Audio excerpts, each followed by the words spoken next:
Disposição das figuras do jogo político.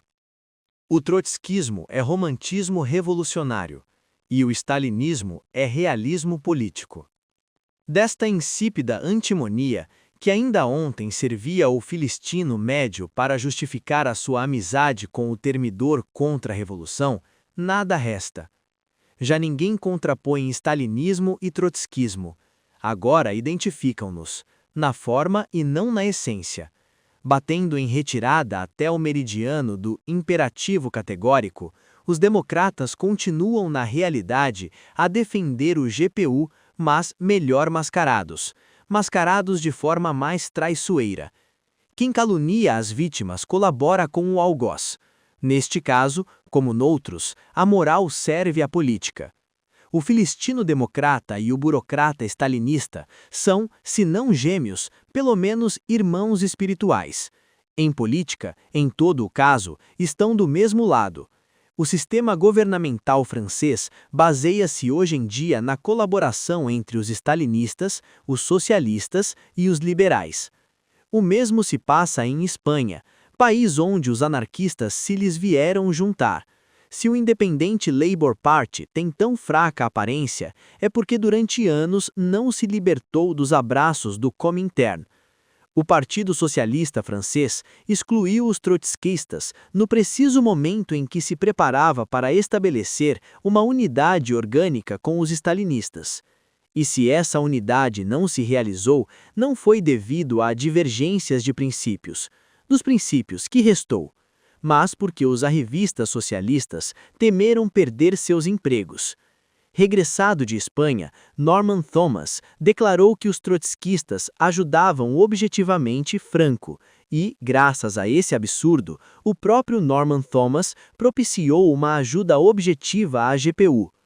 Este apóstolo excluía os trotskistas do seu partido no próprio momento que o GPU fuzilava os seus camaradas na Espanha e na URSS. Em bastantes países democráticos, os stalinistas penetram com êxito nos serviços do Estado, apesar do seu amoralismo. Nos sindicatos, têm excelentes relações com os burocratas de todas as outras nuances. É verdade que os stalinistas tratam o Código Penal com leviandade, o que amedronta um pouco seus amigos democratas nos períodos de paz. Em contrapartida, em circunstâncias excepcionais, é precisamente por essas qualidades que mais seguramente se tornam os chefes da pequena burguesia que lançam em luta contra o proletariado. Foi o que se viu em Espanha.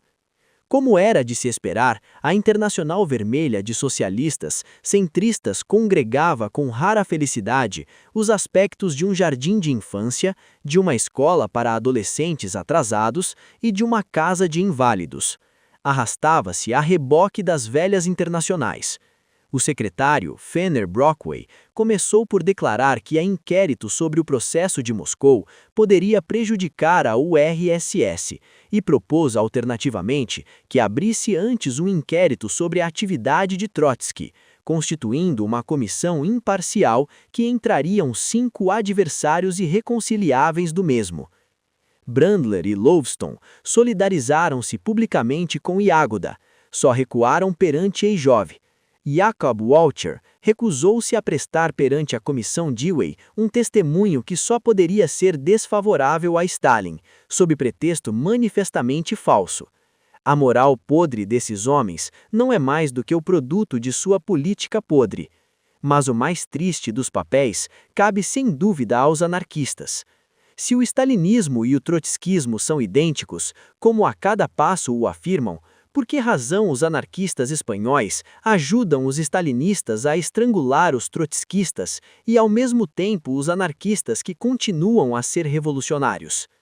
Os teóricos libertários mais francos nos respondem que se trata do preço a pagar pelos fornecimentos de armas soviéticas.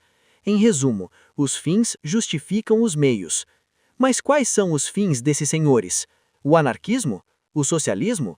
Não. A salvação da democracia burguesa que desbravou o caminho para o fascismo. A baixos fins correspondem meios sujos.